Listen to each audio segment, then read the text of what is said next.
What's up, everybody? Welcome back to the channel. I am joined once more by my good friend Shay, and we are here to gush all of our love and adoration and respect and awe over the Wars of Light and Shadow. But first, how you doing today, man? Thank you for hanging out with me. I'm doing good, man. I'm doing good. Thank you for having me on the channel, and I am excited to talk about Janny's second book.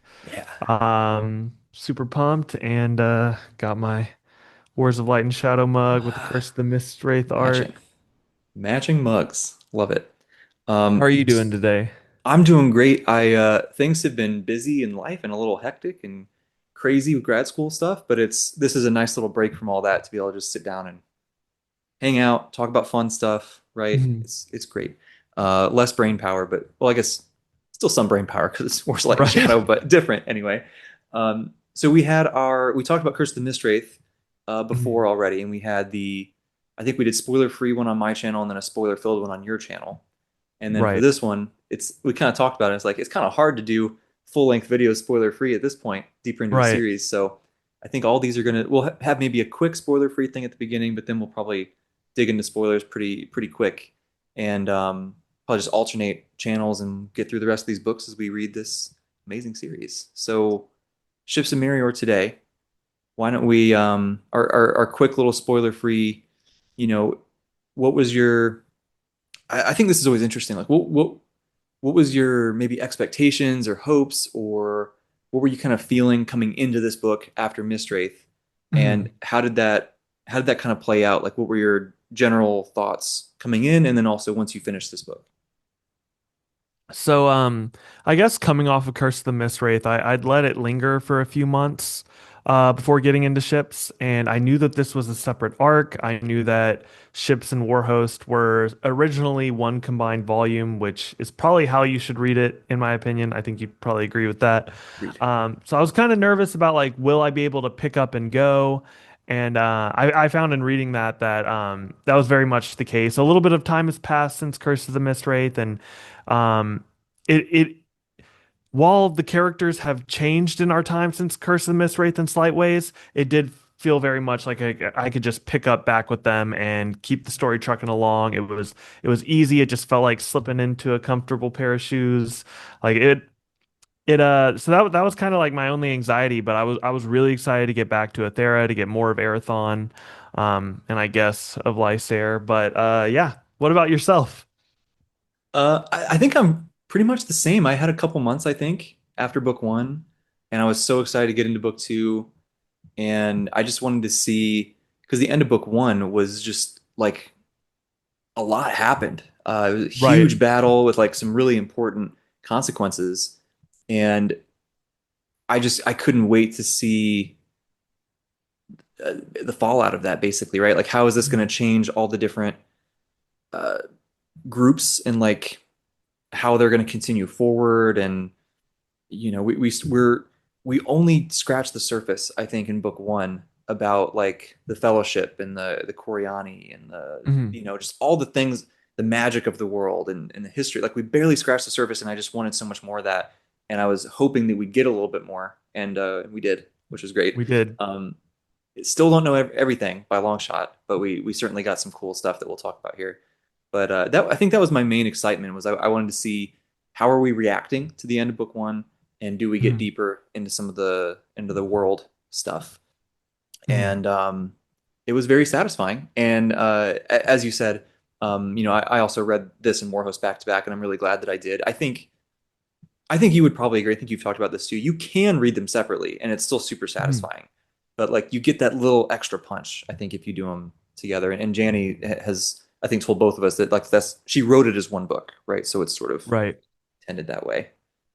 Right. Yeah, there's a few through lines in ships like in Armory Guard specifically is one that comes to Uh-huh. mind that you'll really get the full depth of his arc if you read them back to back. Yeah, But I think overall the ending is satisfying enough to where if you need to take like a month break or something you can. yeah. Also, I was really, and this is kind of just a mystery that I think will probably permeate several books until we get more concrete answers. We got some answers on it, but one of my biggest mysteries going in was like, what is going on with the Paravians? And, Yeah. she didn't spell it out for us in this one, but we got enough in there where it's like it's stringing me along. Like I'm in it to figure it out and to see where they went and why they went and how they went. So, Yes. For sure. For sure. Yeah, that's very, very exciting to be learning a little bit more about what happened with all of that.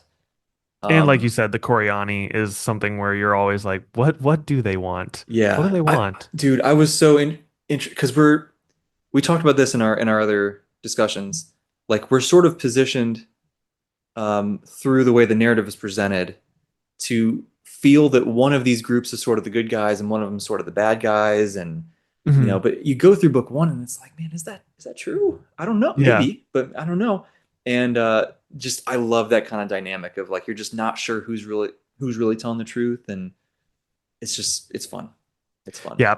Especially in book one, you kind of get the feeling that a Sandier is your Gandalf. And Yeah. then, with the way that battle with the Mist Wraith, uh, the way that some of those things are resolved, you're like, are you Gandalf? Like you're looking Uh-huh. a little Yeah. shady there. Like Uh-huh. like you may not have Yep. been malicious, but I could tell that these two brothers' well-being is not at the forefront of your mind. Yes, totally. And we're recording this a little bit late. Like we both have read Warhost. We're not going to talk about that today. We're Mhm. going to stop at the end of Ships, but we both have read that, and I'm a little past halfway in Fugitive Prince at this point now. And all I will say, all the stuff we're talking about just keeps getting more complicated, and it's so much fun. And I In the can't wait to best see way, it in the too. best way. Complicated in the best way. Yeah, it's like it's complicated in the sense you can still understand everything that's happening, right? But Right. it's just there's so many little hooks and spider Intricacies. webs, and yeah, yeah, it's so good. So good. Um, okay. Like we both obviously love this book, right? Like Mhm. there's no question about it. I think I put it as it has to be book of the month. I can't imagine that it wasn't. Which is Mhm. such an arbitrary award, quote unquote. Anyway, this Right. was like one of my favorite books that I had read in a really long time, right? When I Mhm. got through it. Especially if you consider them both together. But I think you would agree, right? Like you were blown away by this. Yes, agreed. Yeah. I mean, honestly, of the, like double digit volume epics like the Malazans and the Words of Light and Shadows, the Realm of the Elderlings, I do think Curse of the Mistwraith is on the like high end of the book ones. Yeah. So Ships of Merior like didn't have as much legwork to me as say like Deadhouse Gates and Malazan because Gardens of the Moon was great. Mm, Deadhouse was a huge step up, whereas like Curse of the Mistwraith to me was already like sitting at 5-star excellent. Ships of Merior was able because you kind of have some. Book one, you get introduced to Athera, you get introduced to these two brothers. You have a lot to like learn and glean and a lot to sit with. And you worry when you look at an 11 volume series, you're like, in trilogy, sometimes book two has book two syndrome. What sure. does book two out of 11 look Yeah. like? Like, is it able to push the plot forward?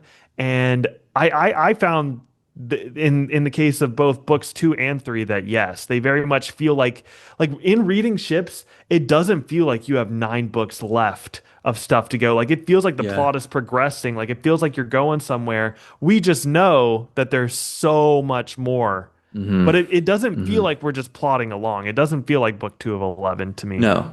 And it doesn't feel like we're just sort of biding our time and like, oh, here's some other stuff. We'll get to the cool stuff later. Like, it doesn't feel like she's saving the cool stuff for later. Yeah, There's yeah. a lot of cool stuff here. I was kind of sitting here thinking about this earlier, and I was like, thinking about everything that got covered in book one and how seamless the transition into book two was and all that kind of stuff that you were just saying. It almost felt like she wrote the entire series and then went back and revised book one to make it perfect. But Mhm. she didn't. She just somehow had the foresight to do this. And I mean, I'm sure she had pretty extensive outlining or, at least broad strokes or something, right? But like, Right. it's crazy to think about how well that set everything up. And some things we explore really deeply, some things it's just little like, oh, here's this thing. This might matter later. And then we move on. And Mhm. then book two kind of picks some of those things up. And there's that constant, you never go back in time in this series. everything is Mhm. just constantly what's happening next. And I Right. think that that also it just pulls you through the story, right? Whereas Mhm. like Malazan, Deadhouse Gates, it's like, oh, okay, let's rewind and we'll follow this Right. other group of people on this other continent and what have you. So, not to take a shot, that's both of our Mhm. very high Yeah, up on our yeah. favorite series, right? But it's just different. It's just different. I think a big part of having these two protagonists, I guess you could call them both protagonists, but having them both come from, the splinter world of Das and Lur, they, they're even though their bloodlines do come from the world of Aethera, they're new to Aethera, and we're in the third age of Aethera, but that's not like an arbitrary number. Like there's so much Yeah. history to uncover from the first two ages, and it's interesting how like I feel like we're probably going to get drip fed those histories throughout all 11 books. Like, I don't think Yeah. there's going to be a point like in book seven where we know the entire history of it there. Like, we're going to be constantly uncovering that. So I think that part too takes a ton of foresight because she probably knew all the history before writing book one. She just needed to know how to work in each like bit of lore into the narrative. And I think Ships of Merior we get quite a few more lore drops than in Curse of the Mistwraith, or at least to me they felt more like what? Yeah. Because in Curse of the Mistwraith you think you have an understanding of the world, and it's like Ships of Merior is the very next volume, and it's the one that is like challenging your assumptions of the world Yes. constantly. I think Yeah. that's why it stands out as such a great book too. That's a great point. And that's like what she's doing all the time here, right? She gives us something that's like and then makes you question your assumptions or your expectations and she just keeps playing with that. It's so fun. It's so fun. Um I want to talk about spoilers. I don't know about you. Do you have anything else spoiler free or do you want to jump in? Yep, that's all. I'm ready to dive in. Let's go. Okay. So we kind of before we start recording, we both kind of talked about a couple points, right? And let me start with one here. And I think this was one of those moments where, like we've been talking about, we get deeper into the world and how some of the things work and all this kind of stuff. So like we start this book, and I think it's been 5 years, I think, since the end of book one. And we at the end of book one, we saw Erathon going with Halaron, the Master Bard. Mhm. And so here we kind of pick up, and he's been sort of training Erathon and teaching him how to, the music and all this kind of stuff. And we have Dakar, who is tasked with protecting Erathon, right? It's very important to the Fellowship that he must be protected. And so Dakar Mhm. is sort of like magically bound to doing this in some way. He has to like, I think he swears an oath or something, right, to do this. Um, which, as we'll see, these oaths are very important, right? Not just Right. in this book, but like continuing on through the series. These are done in a very specific and purposeful way. I'll just say that. And Mhm. so he Dakar has this thing, and he has to go find Erathon, and we're going, and we finds It was him, a and Sandier who put that like yes, I think so. spell oath thing on him, right? I think Yeah. Anyway, so. sorry. And so they kind of meet up, right? And Mhm. they wind up, Dakar's normal shenanigans. He's still in book one, he was sort of depicted as comic relief in a sense, right? But he had Mhm. these really heavy, dark prophecies also. So there's more to it, and he's been trained as a mage. And so Mhm. here in book two, we're still kind of seeing that, or he's kind of bumbling around. His horse, I think he named his horse Fairy Toes. I remember that. Yeah. Um, and he like accidentally destroys part of the city gate that they go to, and so he gets thrown in jail. And Erathon and Halaron, I think Erathon is still disguised at the time. He's kind of undercover, Mhm. but whatever, because he's hiding from Lysair. And they decide they're going to go play some music and raise the money to set him free. And there's this just incredible scene when Erathon is, he's in here and he grabs his lyre Anthony, he starts playing this music and he gets so swept up in the music. And again, this is another perfect example of how music and magic are tied together in this world. And Mhm. he's just going deeper and deeper and deeper, and all these things are happening. And we get he opens up the sixth gate, whatever that means, right? And we've Mhm. seen there's these like lanes of power in Aethera. They talked about this in book one a little bit, where it seemed to me, maybe you can correct me if I'm wrong, but it seemed to Mhm. me as if like each of these lanes sort of I picture it in my head like the strings on a guitar, where like Mhm. they're like these separate things and they kind of uh, empower different sections of Aethera. It's kind of what it Right. felt like to me. And so in my head, and again, maybe this is wrong, but in my head, when Erathon opens this gate, is he allowing access to power in part of the world that they didn't have that magic at that time. Mhm. So I'm like, what is happening with this? But clearly something big is happening because we start to see, and you reminded me of this, like these ghosts of the Paravians show up, Right. and every just chaos ensues, right? And there's some ramifications of this too, but like that just it stood out to me so strongly. Like this feels really big. Like this feels like something that's going to change some stuff. Hmm. And of course, and the last thing I'll say before I pass it over to you is the way Janny writes magic is just so incredible. Like I don't know how she picks these words to describe what's happening, but it feels like it's just Ethereal. it feels ethereal. It's a great word. It's just it's unbelievable. So it was so fun to read, and it felt like this really momentous thing that was happening. So Right. what do you think of that? One thing I thought was interesting, and correct me if I'm remembering incorrectly, but I think after the events of Curse of the Mistwraith, Erathon's ability to summon his shadow magic was impaired. Yes, So, I so believe that I think it was a Sandir actually blocked him from doing that. right, right. He had his Sam Raimi Spider-Man 2. His powers got stripped away, so you know there's mentions throughout Curse of the Mistwraith of Halaron the Master Bard, and me just having read a ton of fantasy books, I think like, oh, he's just a really good songsmith. Yeah. Um, but it's like I don't we kind of see the abilities that Erathon is able to tap into. His shadow magic is not available to him. This is a separate power, something he learned from Halaron, something that he has inherited along with the mantle of Master Bard. And it's kind of given new depth to, because there's a lot of reverence paid to the Master Bard Yeah. in book one. The clan folk are, Mhm. remember whenever is his name Steven? What's the name of the I think that's Steven? right. Yeah, I think that's Yeah, right. the when they like try to capture the master bard and then the adults find out and they're like, whoa, that's the master bard, like and they don't seem really respectful of any town-born individual, so it would make Mhm. sense that the master bard would have some other uh um power within Athera. This isn't somebody Yeah. just playing for the court and the nobles and the townspeople, because why would the clan folk have such respect for him? So Right. it kind of makes sense that the Master Bard abilities, the mantle and the ability to tap into those different powers would be tied to the mantle of the Master Bard. So Yeah. it gives a little bit more, like there were hints at it from the beginning. Like, why would the clansfolk revere Halaron so much? And um, it's more than just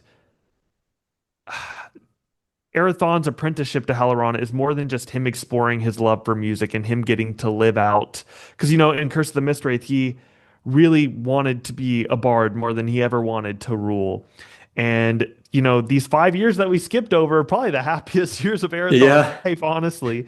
Um, but, it's also serving a purpose. It wasn't just, him living out a life he wanted to live. But I think that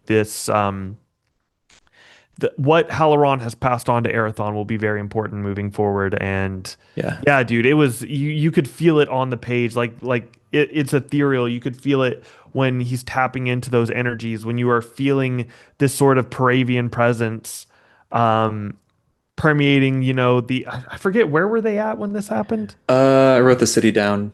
J-Lot, I think, Mm, was the name of the city. yeah. Yeah. I'm so glad you brought that up about the Master Bard too. That's such an important point that I didn't fully appreciate until you said all that. But that's so, and that reminds me also. So after all this happens, this scene, and people are freaking out because they're seeing these Paravian Mhm. ghosts. Like this is crazy. They're at this dinner or whatever, and all this is happening. And so like chaos breaks out. Halaron actually gets injured really, really bad, Mhm. and they all kind of escape, and Halaron's like dying, right? And so I forget which one, but it's one of the Fellowship mages shows up, and he takes Halaron to try to go take him back to his family so he can say goodbye. Mhm. And they wouldn't do that just for any singer, right? So Right. like there's something. I think he even makes some sort of comment about how they owe a lot to him. The Fellowship owes a lot to Halaron.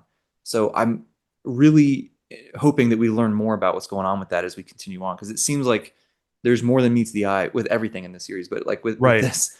So yeah, I'm really glad you brought that up. That's probably very important.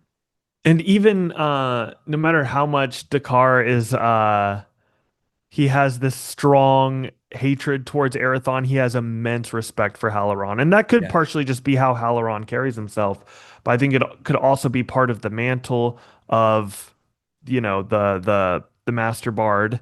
And it's also something that took him away from his wife and daughter. And you can see the intimacy that he has with Erathon, how much he wants to take on that mentor role. So I wouldn't imagine he would just blow off his daughter and his wife Yeah. for something that wasn't important to the world of Totally. Athera. Totally. Yeah. Yeah, man. I'm so glad that we talked about this point because now I'm really like I'm really excited to learn more about all that stuff and some of the underlying motivations behind everybody and the history that they share. And Hmm. man, that's so cool. Right? Um, and like you said, like he's sort of passing the torch to Erathon as the Hmm. to be the next Master Bard, right? So like, what's going to happen with that? And like, has he actually mastered that skill yet or not? Who knows, right? Maybe we'll find Right. out. But that's um, that's really cool. And then you also mentioned Descartes really not liking Erathon and how Yeah. that was such a fun. I thought this was a really funny part of the book that like Descartes keeps trying to get away from Erathon. He just doesn't want to protect him. He doesn't like him, right? But he just can't get away. He'll like run away, and all of a sudden, Erathon shows up over here. Like he somehow, like there's just magically something happened, and it felt so fun, and it ended up getting really dark. Dakar's like, "Hey, I will kill this dude. I can't deal with this," and so he Hmm. like swears to kill him to free himself of this spell, which is important, Yeah. right? It's an important moment for Dakar there that and he's going to play the long game, right? He knows he can't just walk up and stab him, right? Um, Hmm. because like the Fellowship is there trying to protect him clearly, so he can't just betray Right. everybody and do this. But in his heart, he's like, I got to figure out a way to make this work. Hmm. So yeah, foreshadowing there at least. Hmm. So all right, well I brought up a huge one. Do you have like a big moment that you want to discuss a little bit, or do you want me to throw another one out? That was honestly the first moment that, in the book that really like took me and grabbed me was Yeah, that moment with the tapping into that Paravian ghost magic of Athera so moment. cool. Um, yeah, and in regards to Dakar, um, what was I thinking about? I had a point, but I lost it. Anyway, Okay, if it comes back, we'll throw it out. all right. What was your next point? I think, dude, the armory was so fun. Hmm. The armory battle. We wind up. Was it Sethvir who was like, "Hey, like we need to. We're hearing these rumors of like black powder, and we can't Right. be having that." And so he sends, and so me when I was reading it, I was just like, "Black powder, okay." This Hmm. is different because everyone's fighting with swords and bows and arrows and stuff. Like, all right, well, what's going on with this? Um, and so they're sent out to go investigate, and they go into oh, what was the Alastron? I think is the Yep. city where the Sabridian family is. And so like I Hmm. immediately see it's the S apostrophe whatever. And I'm like, okay, this is important. We have Selescid and Cephalin, and now we have Sabridian. All right, what's going Hmm. on with this? Maybe they're really important also. And it's three brothers, and Erathon and Dakar have to go investigate what's going on here and see if they can find out what's up with these weapons. And I what think there were comes? four of them initially, right? There were Ooh, four? was there? Right. I think, I don't remember. Maybe, oh, maybe. somebody in the comments will tell us. Anyway, yeah, there we go. But like what when they go in to check out what's going on, this Hmm. was this has got to be one of my favorite battle scenes I've ever read, or action scenes in general. Like her the way Janny does these fight scenes, it's so creative. It's not just Hmm. people fighting each other with swords face to face. Like I'm sure that's gonna happen at some point, right? But like she Right. always finds ways to make it really engaging and kind of fun and whimsical at the same time, Hmm. even though there's a lot of crazy stuff. It's like he's going. Oh, how did they even get it? Didn't Dakar kind of played a trick on him, sort of, right? He like let him into the to get access to the armory.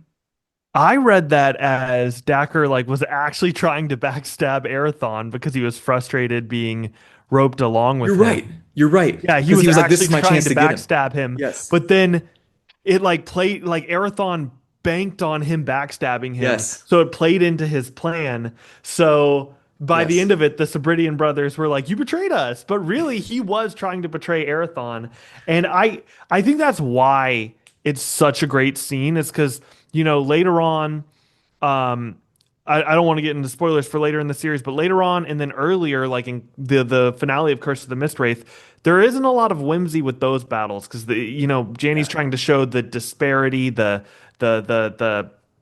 ramifications of war.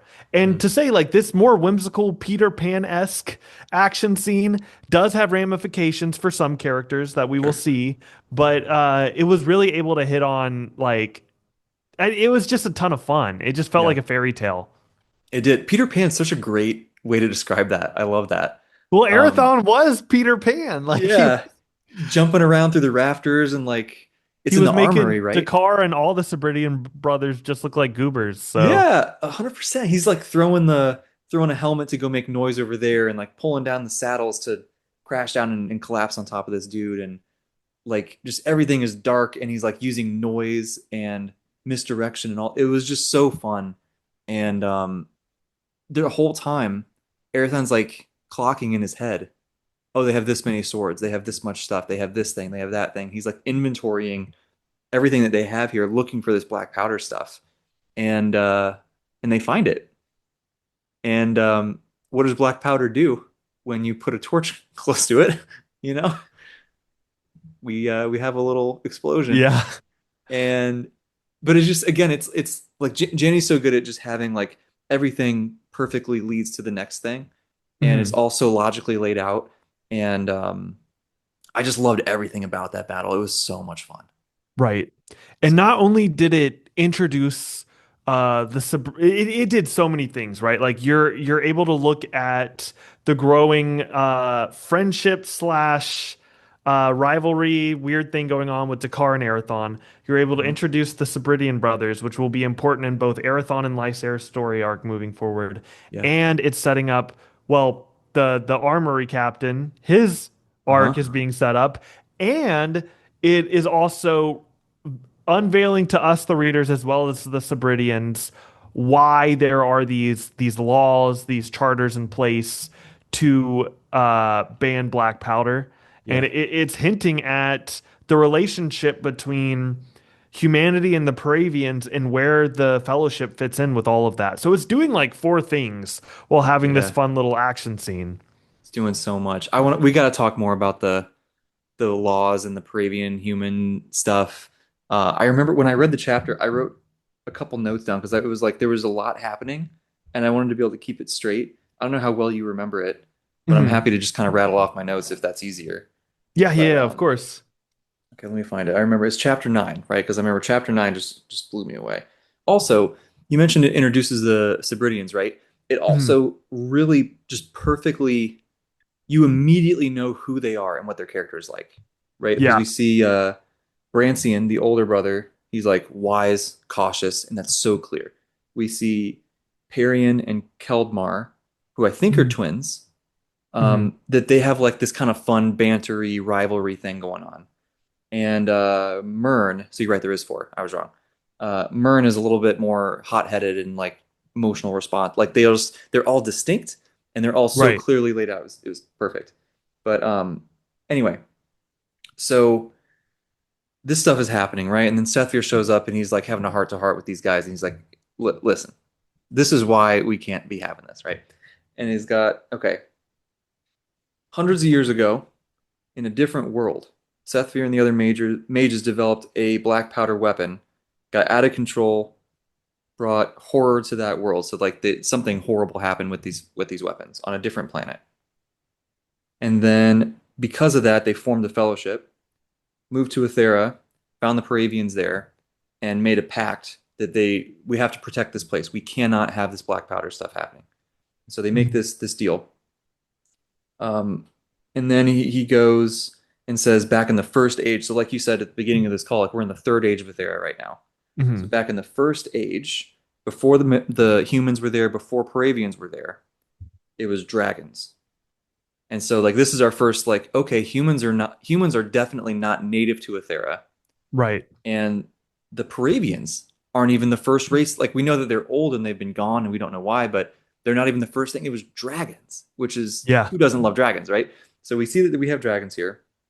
The dragons are fighting, and they kind of got caught up in the mysteries, whatever that is, capital M mysteries, something to do with the magic of the world, seemingly, right?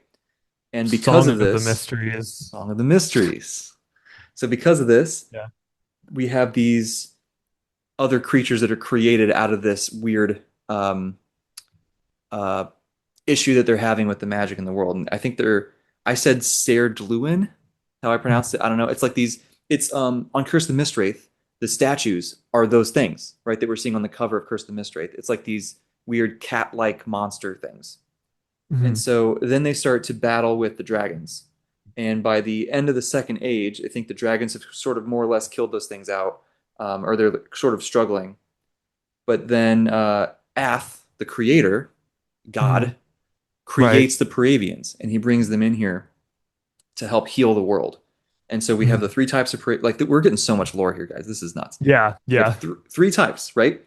The centaurs, who are there to nurture and defend the earth, and they're like giant, right? Huge antlers, all this crazy stuff.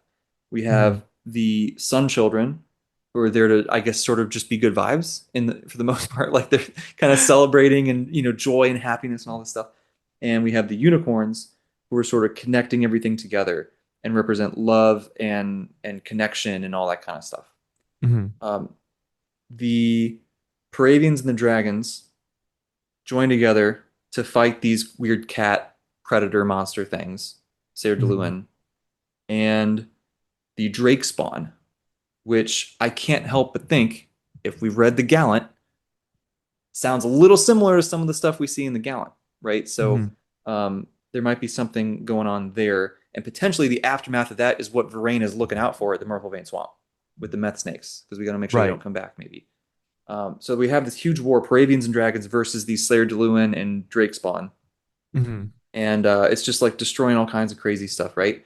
The mages are drawn by the power of the dragons during this war, so they show up and they join the Paravians and dragons, help eliminate these things, bring men with them to avoid the devastation of that stuff. And they're like, we can't destroy this world also. We got to kind of help. So they then make this pact with the Paravians. Hey, if you let humans live here, we're not going to destroy anything, right? We're going to make sure we don't have any of this gunpowder stuff. We're going to have peace. And therefore the fellowship now forbids all weapons of mass destruction. Mhm. So I don't know how long I just talked, like 15 minutes, it feels like. But like that's so much. There's Right. so much there.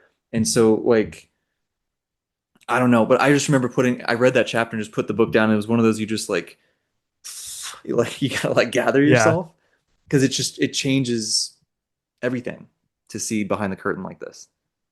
And it harkens back to an older style of fantasy. There are so many modern writers that are averse to big exposition drops, but if you prep the reader, if you build up those mysteries, and if the exposition you are dropping is captivating, then an exposition drop can be a very, very good thing. And it makes Yeah. sense for why these brothers need that information. It makes sense for why Yes. Seth Vera is sharing that with them. Yeah. So while it is an exposition drop, it is very well articulated. It's answering a lot of mysteries that both we, the reader, and the characters in the scene have. And it's interesting. At the end of the day, you need Yeah. your exposition drop to be interesting. You need your lore Yeah. to be interesting. And it also challenges all the assumptions we had from book one. Yeah. Um, Man, I'm blanking and I really don't want to say this and be wrong, but I do remember, I don't know if it's from the Gallant or if it's from Ships, but I remember the phrase spawned from the dreams of dragons. I remember that phrase Mm. being uttered in one, like somewhere in the books, there was a description about the dreams of dragons, but Yeah. I do know that okay, so book one, we have what the Cod Dream. They're kind Yeah. of like dragon type creatures. Uh-huh. I was like, oh, that's her version of a dragon. And it was like Uh-huh. this more bestial type creature. And then, from this lore drop, we get that, like, okay, there were dragons of this world and they were like godly type creatures. Yeah. Um, More in line with like what you see in like Beowulf, where like the dragons are not Sure. just these bestial things. They're very intelligent and they're not just winged lizards that breathe fire. There's more to them than that. Yeah. Which she does have winged lizards that breathe fire in this world, but Yeah. um, yeah, again, like so with the Ka Dream, I was like, oh, okay, so that's our dragons in Ethera. So then when we actually got the big D dragon, like the actual dragon in Yep. ships, um, that was like, okay, like it definitely shook up my perception of what she was doing with dragons within this world and what she was Yeah. doing with these Paravian races. Yes. Um, and again, Yeah. the Fellowship, the mentions of other planets. I think before this book, one of the was it Luhane or was it? It was one of the incorporeal ones. It was one of the ghosts Hmm. fellowships. They mentioned that he was journeying through stars and past planets to try to Yep. find some knowledge on the Mistwraith. Yeah. So we'd already had hints that there were other planets that the Fellowship knew about, but finding out that they had these advancements in black powder before, and that they got kind of that there's a reason why these advancements have not taken place since. Yeah. We have so many fantasy worlds that have like tens of thousands of years of human history, but there's no development of firearms or things like Yeah. that. And in this world, we're given a reason why that is. Why we have such this expansive history is because the Fellowship have been, you know, lurking Uh-huh. and sabotaging any advancements in technology. And it also, further shows like the way that it's presented to Arathon and Lysair in book one is like, oh, you need to become king. Arathon needs to become king for Athera. But with this, you see like part of it is probably that they don't want the Cybridian abusing their power and hurting other people. But much more so, it's I think they're concerned about the Paravians coming back. So the Fellowship is not too concerned with human development, with the advancement of humanity. They're very much focused on the betterment of the Paravians, which in a Yeah. way is for the betterment of Athera because the Paravians were there to heal the land. Yeah. But you can tell at the forefront of their mind it is about the Paravians. Whereas Yeah. like the Coriani to me, at least as far as where I'm at now, they seem more humanity focused. Hmm. Interesting. I'm not going to say anything because, I'm a little bit further in the series than, I mean, I'm half a book further than you, but um interesting. Interesting. Okay, Uh okay. but yeah, dude, I totally agree with all of that. And I'm glad you brought up the Cadron too, because this we don't know, right? But my guess is, are the Cadrons some sort of like corrupted descendants of the dragon, or were they like created when the dragons were doing messing with the magic and like it had this bad stuff happen? And because they seem to be, I don't know if evil's the right word, but like malevolent in some sense. And so that we had these meth snakes that we know that the fellowship's trying to stop from coming back, and like they barely contained it there in book one. It was kind of scary there Mhm. for a second. And so I wonder if those things are like descendant from this same battle. Meanwhile, Varane is just fighting for his life, getting scarred up, having to Yeah. deal with meth spawn for Oof. hundreds of years. Sucks. Oh, and the other thing that you mentioned that I can't, it was either Luhane or Caradmon. I can't remember which one it was, but you're right. I think it was one of Mhm. those two that was out looking in this other world. And so we know that Lysair and Arathon came through one of the gates from Dasanalur. Mhm. And was that the east gate or the west gate? I can't remember. But there's Same. north, south, east, and west gates, right? That we know that Arathon and Lysair came through that gate from a different world. We know that whichever one of these mages went through a different gate, and we know um, in the when they were originally fighting the Mistwraith and trying to stop it from getting into Ethera when Traith got injured really bad, they were Mhm. like at the gate trying to stop it from getting in. So I assume it's from its home world or something, right? And so I wonder, do we have Ethera, and then we have four portals that each go Mhm. out to a different world? So maybe we have, what would that be, four splinter worlds and then the main one or something? Mhm. Um, Maybe we'll see. That's my current thought. Yeah. And there was like the world between worlds. Like they didn't just go Oh, straight right, from Destiny Lure straight right. to Athera. So it's like, are there other gate locations in that world between worlds where they drank from the fountain? You maybe. Okay. So yeah, maybe I don't there's just a bunch know. of them. Well, we'll find out. Read and We'll find out, find I out. guess, huh? Um, okay. So we get to this crazy lore drop. I think from there, isn't this when Erathon decides to go to Merior and we actually get to the Ships of Merior, right? The Right, title. right. Yeah. Um, that he goes and he wants to. This is where he is. He and Lysa are now sort of coming back to their conflict, right? The Right. Erathon he had to go. They're trying to save Dakar, and then he's got to go do this thing for the Fellowship with the Black Powder, and then okay, now we got to get back to this because we gotta. Lysa's been trying to regroup, and he's like building up uh his city, Avenor, right back in Right. Tyson. He's like building this place up, and he's doing his stuff, and we can talk about what he's been doing also, but Hmm. we should. But then Erathon goes over to Merior to like basically regroup sort of himself, right? And build up a fleet of ships, basically, right? Hmm. So where do you want to go with this? Do you want to talk about Lysair for a minute, or do you want to go back to continue going with Erathon, or do you have a different direction you want to go? I think we can touch up on Lysair. He's got the wedding coming up with Talith, and Mm-hmm. he's Mm-hmm. consolidating power.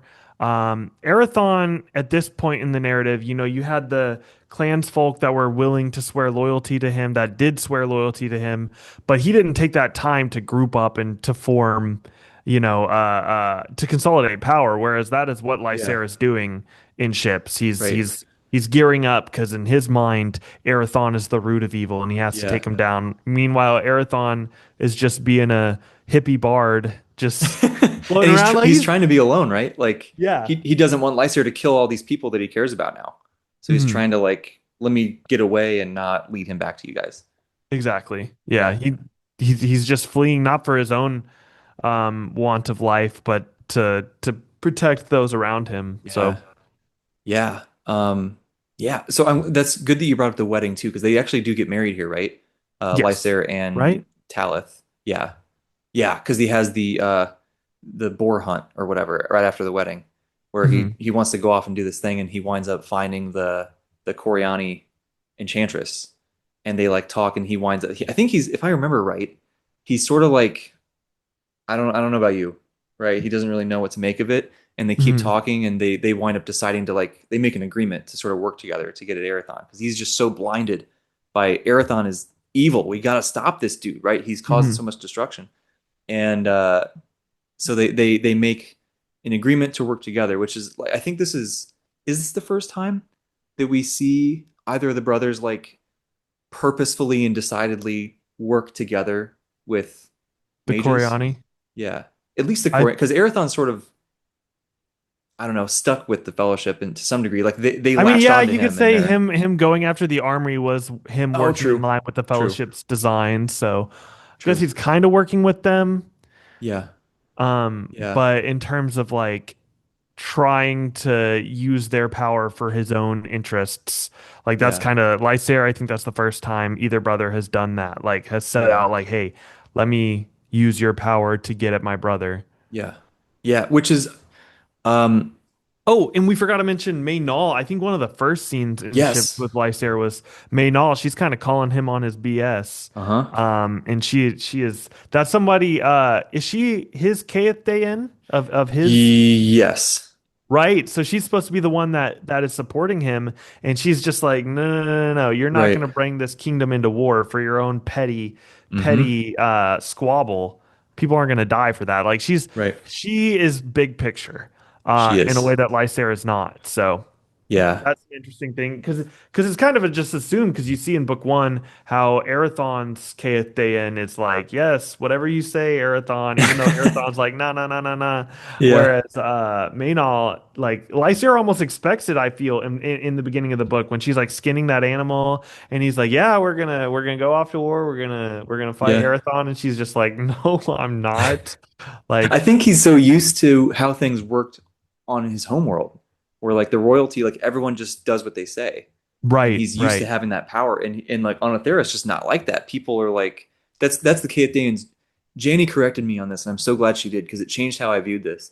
When I read it initially in book one, I took it as like Hand of the King, like right enforcing what the king wants to do. But she's like, no, no, no. It's like the conscience. It's like the person who's there to counsel, and like when they think something's wrong, they can speak up and help, And that's what she does, right? I mean, all is Mhm. like you said, she calls him out on his BS, and she like blocks his path.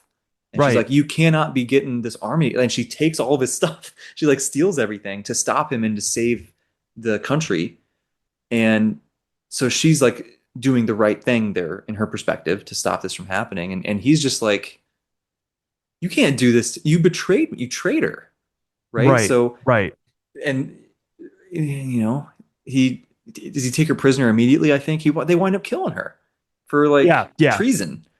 And which is just like, this dude is just so blinded by his sense of justice that he gets through his bloodline, through the curse of the Mistwraith that's still just twisting everything in his head. And I Mhm. think probably also some of his upbringing of just being like, no, I am the king. I get to, I mean, he's Right. not actually king, but like I'm the rightful king. And so I get Mhm. to decide what's up. You can't just do this to me. And so Right. like he's got all these things that just, he's got these blinders on, and winds up doing this thing that is Yep. is probably gonna have some ripple effects. I think at first he didn't take her prisoner. He's just like, okay, whatever with you. And then there was a point in the narrative where she assisted the clansfolk that are in support of Erathon. I do know that she went against him at a certain point and he Yeah. captured her. And then, I believe it's near the end of Ships that she gets killed. But it does speak to his privilege and how things were conducted on Destiny Lure, that Lysair is constantly just expecting this support. And when he doesn't get it, his avenue to power is always through force, Yeah. through coercion, or through bullying. Even if it's not as clear cut as bullying, if you actually look at what's going on the page, he is strong arming most of the people. Whereas like Erathon's like, I don't care if you follow me or not. It's probably better for you if you don't. Anyway, Uh-huh. goodbye. And then just through the course of seeing how he conducts himself, people are drawn to him. So you have someone who doesn't Yeah. want the support but keeps getting it. Everyone Mhm. everyone who interacts with him, who comes to him with hatred, Dakar being a prime example, you see it. He just slowly, they can't help themselves. They just see the nature of his character, they see his virtue, and they're drawn to him. Whereas Lysair is always through coercion, through Yeah. intimidation. Um, Even if it doesn't look as malignant on the surface, Yes. he does. He just, I'm not even sure if Lysair is aware that he's always doing this, but he is always um speaking to others, and he always is trying to be in a position of power. He's always trying to bargain from a position of power, whereas Erathon just could not be bothered. He's just Yeah. trying to do his own thing. Yeah. Totally. Yeah. And I'm sorry for looking down. I was trying to check my notes and really quick just to make sure I'm not missing anything important. So Oh I'm no, trying. no, I didn't you're mean to good. be rude. I lost my train of thought. I was like, what was I talking about? There you go. But yeah, I think that's so well said about their different motive. Like their motivations matter a lot and help us Mhm. to understand why they're doing what they're doing, because they are very different on. I mean, they both sort of want the same thing. Like they both think they're doing the right thing, Right. and they just have such vastly different perspectives and backgrounds, and there's just all this kind of stuff, and it's Lysair is in a way you can kind of admire a little bit in a sense of, Right. of his like this dude is evil and he killed all these people. We can't just let him be running free. We gotta take care of this. We gotta protect Athera. And Mhm. like what he doesn't know, obviously, is that Arathon didn't do all this, like war happened, of course, right? And people died on both sides, but like Arathon's not this evil person. But Right. and then Arathon is sort of like he's aware the closer they get to each other, the more the Mistwraith curse flares up, and they want Mhm. to kill each other more, right? They lose their minds, and so Arathon's trying to keep his distance, and Lysair is just trying to find him, and so like there's this fun kind of cat and mouse thing that happens then later, right? Where Right. Lysair's trying to find him, Arathon's trying to like, he goes to Merior and tries to get these ships built because he's just trying to keep his distance. He wants to escape. He wants to get away and just keep Mhm. everybody safe. Because in his head, if we can just stay apart, and like he's sort of in some way making himself into a martyr, right? Like, I'll just stay out of the way. I'll be a recluse. You guys live peacefully, whatever. And Lyser's just going after him. So we have this. It was really fun actually to have. I have the map framed on my wall. Hmm. So when they're doing this chasing each other and trying to get away thing, I'm like looking at the map and like visualizing where it's happening. It was really fun. Yeah. I think I have the same map. Yeah. And it kind of does speak a little bit because you're saying like both want the best for the world, both conduct themselves in different ways. And it's easy for me to be like, well, Arathon's perfect. He's my perfect boy. He does nothing wrong. But then I think about it and it's like if he had a little bit more forethought, he would know that like Lysair's not going to stop. And people are going to follow Yeah. Arathon whether he wants them to or not. So this Yes. conflict that he is constantly trying to avoid, he's it's unavoidable. It can't be stopped. Lysair's not going to stop. But at the same time, he can't just rise to the occasion and fight Lysair because what he's trying to avoid is loss of life. He has this Hmm. amazing level of empathy even for his enemies. He feels the pain even when Lysair's men are dying, which is not this like Lysair does not feel that same level of pain when Erathon's men are dying. He feels a sense of Right. accomplishment or he feels like he's getting Yeah. stuff done. So Erathon is constantly trying to avoid this violence. But it's like, is he doing the right thing by hightailing it out of there? Because I mean, it can't be just brushed away. Like even if he tries to go to the ends of the earth, there are people who will champion his name and who will follow Arathon, and those people can't just be left to the wolves. Yeah. With that sort of like church or alliance of light that Lysair is forming. Yeah. Yeah. And we will see through the end of this book, and as we sort of continue the Arathon he does start to kind of wonder like, oh, is this actually the best way to handle this? Like, can I actually just get away and let everything be fine? And I don't know. I don't know. But I think the other interesting thing, while Arathon is out there building these ships, and he kind of has this, it's sort of peaceful, right? He's kind of off on his own. Nothing bad's happening at the moment, and we see him meet some new characters. There was like Janess and Hmm. her twins, Yeah, Phelan and Fiark. I don't know how to say that the name, arc, I but think, right? Fiark is how Or I said it. I don't know, but and he meets and he's like he starts to form this relationship with Janess, and at first I thought it was going to be romantic, and then it seemed more friendship, I guess. Mhm. But and then we had with the kids, and he starts to kind of like really get attached to these kids, and he's like showing them the ropes a little, like they seem really interested in the ships, and he's like showing them what's up, and we have these beautiful moments with this family. Of Mhm. Janess is so scared, she does not want these kids out on the water because her husband died sailing, I think, right? Right. So she doesn't want them going out there, and Arathon is like very like, no, man, like it's beautiful. You just got to know what to do. And he like takes her out and helps her conquer that fear. And I love that moment. Almost forces her out, drags her out. Yeah. Yeah. He doesn't he throw her over his shoulder and like walks her Yeah. out there. Uh, but it was just beautiful. And I love that we get those really quiet, slow moments also that are just as impactful as like learning about dragons and gunpowder and all this crazy stuff. Yeah, I loved it. Because she was about to let that grief color the way that her children would look at the sea and Yeah. at adventuring for the rest of their lives because of the grief she felt at the loss of her husband. And it just again goes back to Arathon's empathy that he saw that and he's like, I can't, even though she means well for her children, it comes from a place of love. He wasn't going to let her do that to them. Yeah. Even though in her mind she's doing it for them.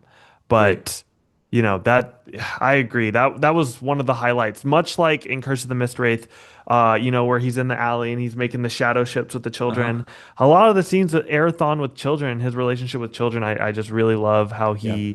he very much eases into that mentor role Yeah. and he guides these young kids and he's able to see them in a way like he recognized is Phelan the girl or is it Fiark that's Yes. the girl? Yeah. Phelan's the Phelan, he's girl. able to see like her love for the sea, Hmm. which only becomes more uh, transparent as the books go on. But he's able to see that love there and to know that it's important for her as well as her brother and Janess that they can't live with that fear. So, Yeah. Yeah, totally. And then right around the same time, there was another moment that I loved that again was just totally different avenue of the story was when Alara shows up oh and yeah, there's I'm trying to maybe you remember. I don't remember exactly how they interact with each other, her and Arathon, because they obviously they had like a thing in book one. They were Yeah. like, oh, that Alara was like, oh, do I like this guy and whatever, but she's kind of not supposed to because like she's part of the Wait, Coriani and all this. was it in this book that the Coriothian were like, yeah, you can go and you can like you can break your oath of abstinency, you can like sleep with them, you can be with them to gain his trust. Yeah, I think so. And then, like that it's gave you the hope that their romance could kind of sprout, that they could have a little bit of Yeah, intimacy. And then the yeah, Coriothian rescind that. Like they take the oath back because they yeah, got the information they needed through other avenues or something. yeah. It's been a They're little bit since really, I read Ships, but yeah, they rescind that. And even in Merior, they were talking. They were like, "Oh, Alara and Arathon," like they were gossiping about her, and then uh-huh. she had to be she her brief like break from her oath was rescinded, and she had to go back to the Coriothian. So Yeah, that hope of yeah, intimacy got diminished. yeah. They're really playing with her mind, and it's like it hurts me. So Yeah. it's and there was when I was looking at my notes earlier, I remembered or saw the note that made me remember that when they were doing that and they were trying to get her to go spy on Arathon, that they actually granted her longer life so that she would have a Mhm. similar lifespan to Arathon, who's 500 years roughly, right after drinking Oh from that well in book yeah. one. And so I Oh, was I like, remember oh, now. like now they're gonna have this pairing, and we're gonna see all this stuff happen. And then, like you said, the rug gets pulled out, and now what?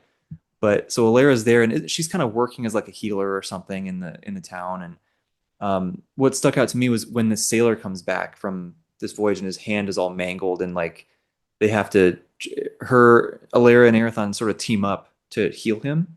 And yet again, another example, the way that the magic is written is just so gorgeous.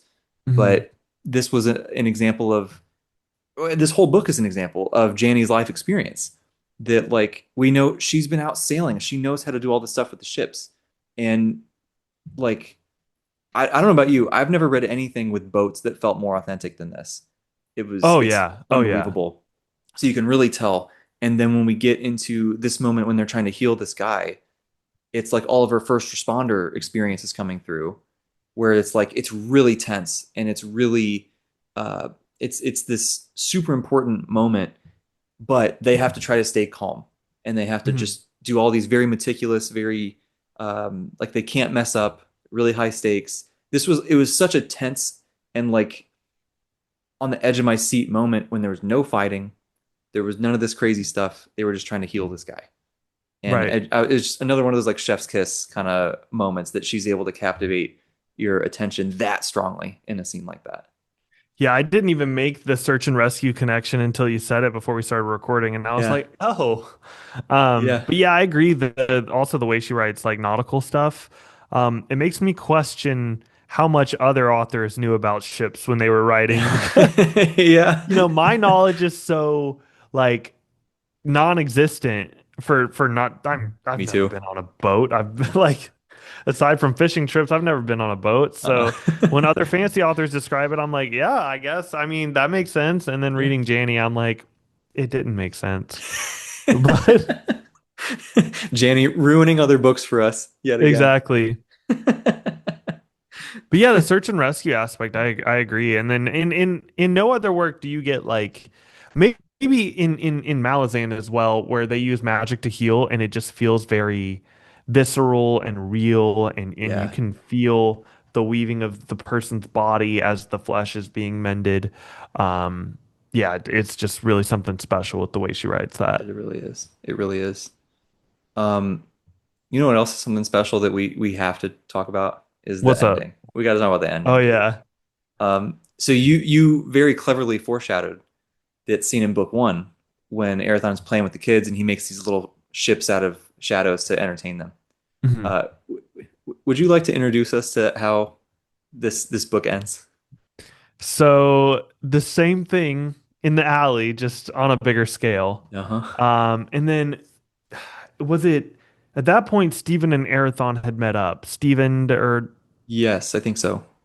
yeah, they had met up, and I'm blanking on some of the you said set it up, but I do remember he had the shadow ships, and Lysair was trying to attack him, and then he because Lysair is approaching, he feels that same like Hulk out moment when the brothers get too close. So Hmm. he has Stephen tie him up. Stephen Redmayne or Redbeard, Was I'm it? blanking I on it. think was it Uh, Jarrett, the son Jared, that tied him up here yes, now? Yeah, yeah, yes, yeah. Because I think the yes, dad yes, did he die exactly. maybe at Talcorn? Yeah, yep. Yeah, so it was That's right. Jarrett. Yeah. And you also get the reveal that he was linked with Erathon and he's been feeling his pain. For when he Hmm. ties him up, he mentions that he's been feeling his pain. Yeah. Um, Meanwhile, well, you have Erathon building these ships at Merior, so you think that it's like a real fleet, but Uh-huh. it's actually the shadow ships. You think that Lysair got him, and then it's just, him doing his little Shadow Master trickery. But Yep. how did you feel about that final scene? Oh man, it blew me away. It was so cool. It was just because I was the same way. I was just like, okay, we're gonna have a naval battle. Here we go, right? Mhm. And then, like you were saying, how Erathon has the people around him like tie him up so that he can't lose his mind when he sees Lysair and like go crazy. And I think is Dakar there too? I think he's like trying I to keep an believe eye on him. so. Um, and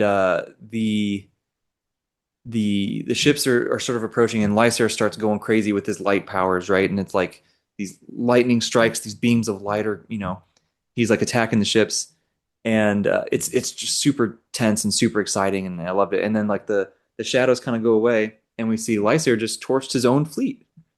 He just like killed all of his own people while trying to get rid of these ships, and Mhm. so it's Arathon. So then I back up and I'm like, okay, well, how do they feel about this? Lysair is livid, right? Because again, this devil just tricked me into killing all of these people. He's horrible. And Arathon is sort of like, we avoided a lot of death, right? Like a lot of people were going to die regardless, but we avoided so much of it by doing it this way. And it was heartbreaking for him that people died anyway, but it felt like a lesser evil. Right. And he was trying to like reduce that by having being bound on the ship so that he couldn't attack and all this kind of stuff. Mhm. And it was just I think a great way to elevate a lot of the stuff that happened at the end of book one when there was sort of similar emotions, I think, but now Yep. it's just like even more. And then like you said, seeing Jarrett come back and that kind of thing was really cool, and seeing his relationship with Arathon and thinking about where that can go. And I remember when we read book one, I was like, this kid's going to be important. I know this. Yeah. I've read enough books to know he's going to be important. And so that was really cool to see it kind of come into play here. But Mhm. I think all that stuff's great, right? The emotions, blah blah blah. At the end of the day, it's a fleet of shadow ships, and it was just Yeah. cool. And I love all my favorite series are like this. Like there's so much depth. The characters are so real. There's so much, but they always have something in there that's just cool, and Yeah. I I love it. mean, you feel like on booktube we're especially lately we've been talking about a lot of as you read more you want the books that hit harder that have themes that you can connect with, but at the end of the day we all read fantasies for some cool fantasy stuff. Yeah. We read it for shadow ships, we read Malazan for velociraptors with swords for arms, like Yeah. as much as you're Yep. like it's about compassion or Wars of Light and Shadow, it's about the tragedy of war. At the end of the day, you still need to have fun stuff, shadow ships, unicorns. Yeah. So, Yeah. Yeah. So that was huge, and what a way to end. And like we've been saying, this was designed as one book. So like that's like the mhm. halfway climax point, right? Right. That's not even like the end. And so Mhm. you can totally, like we said earlier, we can totally stop there. And like Right. that's satisfying. But if you Mhm. continue, it's even more so. To me, it almost feels like in Curse of the Mistwraith, you have a sort of climax with the confrontation with the Mistwraith, Hmm.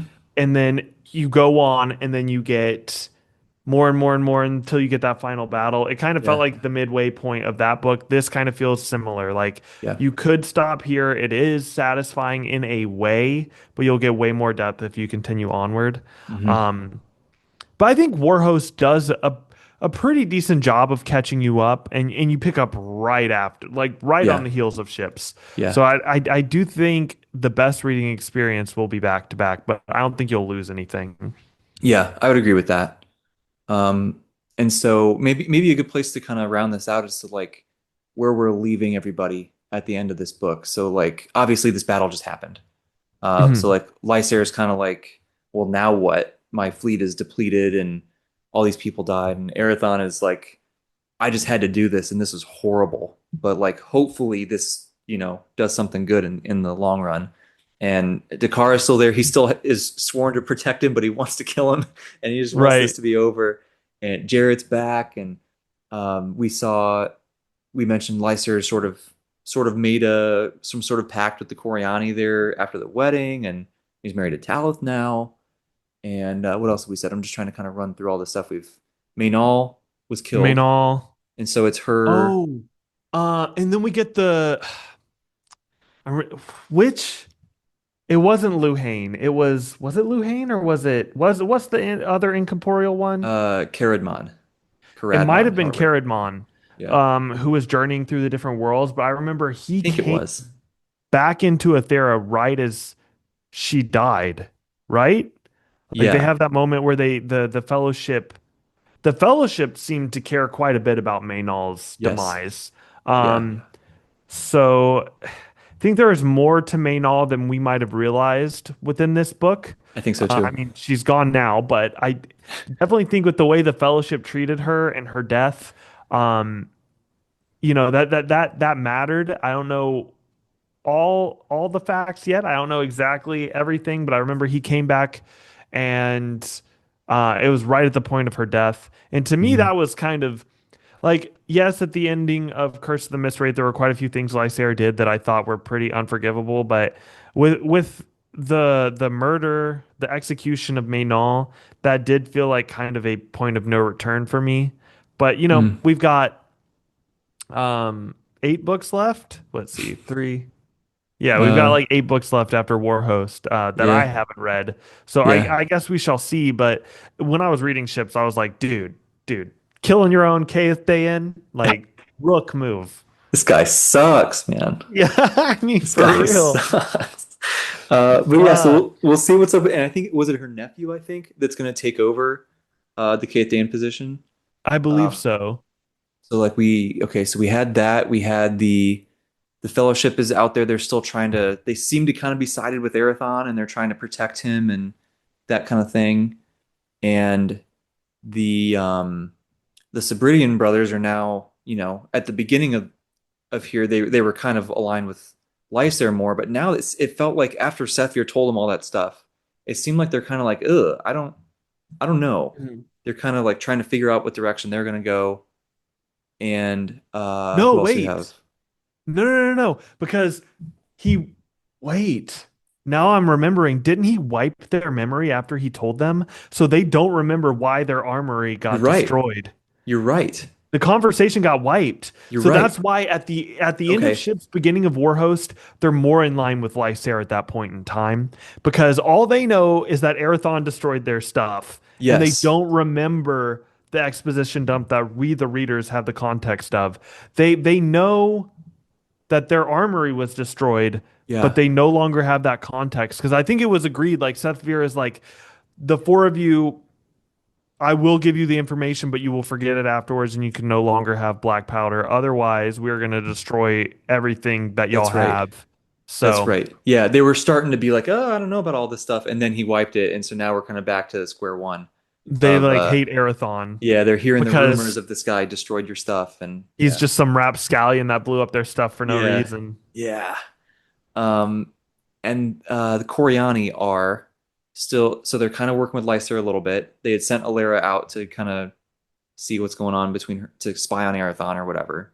Hmm. And we're seeing Moriel, the Prime, the leader, Right, that we start to see a glimpse of like, we just see her a little bit more. There was a couple mentions of her in book one, I think, as she right. tried to like scry and see what's happening. But here we're starting to see she's like 1,000 years old, right? She's very old, very powerful, and she's starting to get really tired. And like we gotta train a successor at some point, Yeah. and she's trying to pick who it is, and the uh, what's the word I'm looking for? The natural choice, I guess, is Lorenda, right? She's like Mhm. first enchantress. She's next in line, so she's sort of Right. the natural choice. I'm not gonna lie, I can't help but think Alera's pretty important because we're we're really honed in on this other character. So part of me is like, huh, I wonder if maybe it's going to be her at some point. We have no idea, obviously, right? But Mhm. it's, maybe I'm reaching, but we'll see. But we also get a mention Mhm. of the Great Waystone and how they really need this thing, and their power is sort of hamstrung a little bit without it. And so Right. we'll see what happens with that. But I think Yep. is that kind of everybody? I'm trying to I think remember all the other stuff we've touched on here. I think that's most of the points. There's probably some stuff in the little, trio segments Yeah. that hints at stuff to happen in Warhost. Hmm. For instance, the first time we get mention of firearms was in one of those three. We got the mention Right. of that Paravian in one of those three. So Yeah. I mean, we're never going to catch them all, but I think that's all the major ones. Yeah. I think so too. Um, you have anything else? I feel like we've done a really good job of hitting most of the stuff in this really big book. I think so too. Well, you've been our guiding light. So I Sorry, I had more appreciate time to your, review notes. yeah, yeah. No, you came in clutch. You came in clutch. But yeah, I agree. I think we covered most of it. Sweet. That's awesome. Um, yeah, so as we go from this into Warhost of Vastmark for the next one, that'll Mhm. be fun to it'll be fun to discuss anyway, and we'll be able to connect the dots from some of the ship stuff into there, and maybe we should try and do that one relatively soon, not have quite as long of a gap between videos for that, but Yeah, yeah. that'd be fun. But yeah, so that'll be next. That'll be on your channel. That'll be Hmm. awesome. Hmm. And I guess that about wraps us up for this one. So fantastic book. I think I thought I liked it better than book one. I loved book one, but I liked Ships. I thought it was a Yeah. step up. I And I think each book has been better than the last for yeah, me. They've all been me five too. stars, but different levels of 5 stars. Yes. So Yeah, yeah, this one totally. was 5 star Pro, and then Warhost was 5 star Pro Max. Um, What comes after that? We got to uh, come up with some other titles. Pro Max. I don't know. Oh, there you Hopefully, go. Fugitive Prince will make me question that. Yeah, hopefully Are you so. are you liking it so far? It's great. Yeah, it's great. Because I'm just a hair past halfway. So I'm Oh, you got a good dent in it. yeah, we got a good dent, but it's still too early to try to rank it with some of these. I know John from Talking Stories finished it, and he was mentioning how I think he said Warhost is still his favorite so far, but his Hmm. favorite moment of the whole series so far was in Fugitive Prince. Mm, So I'm excited to see what's up with that. There's been some sweet. really cool moments already, though. Um, I'm there's been pumped. some really cool stuff. Yeah, Well, I mean, it would make sense for Fugitive Prince to be, it would make sense for Warhost to be a more satisfying book overall than Fugitive Prince because agreed. it has, it's closing up an arc. So Yes, like book one of a 5 book arc, it's like probably the payoff isn't going to be as high as something like Warhost, you know? yeah, that would make sense to me too.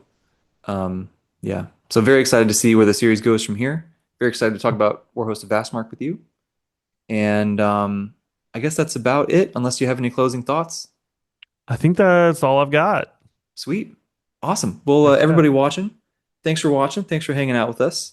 I guess if you want to talk spoilers in the comments for this book, I guess that's fine because this is pretty much all spoilers. But please Mhm. don't spoil anything past the end of Ships of Merior because Right. obviously not everybody reading this will have also read Warhost. So Mhm. keep it contained if you can. And we're very excited to keep doing these videos. These are just the best. It's so fun to talk about the series, and Same. doing it one on one with you is so fun because we're both. I think we're of the same mind. We're like this thing is so special and it's so fun to talk about. And the big group discussions are amazing. I love those also. But it's really Right. fun to we can cover a little bit more ground this way, which is just Right. the series deserves it, right? There's so much going on in here, and it's Mhm. cool to be able to talk about more of those points and just I don't know, share it with the world, I guess. And your individual experience is not enough. At least I know mine isn't, because there have been several points that you've brought up where I'm like, well, one, it's bringing back up in my memory, and then two, it's giving a perspective that I didn't have. Yeah, likewise. Um, so Yeah, it's likewise. been a blast. I look forward to Yeah, man. Warhost, and then maybe we could do the short story ones at some point. Like, We should. We should. And the Sweet. Gallant. We should do the Gallant also. Yeah. Yeah. It's awesome. We'll have to talk about that soon. Anyway. Okay. Right. That's it for us. Thanks for watching. We'll see you in the next video. Peace.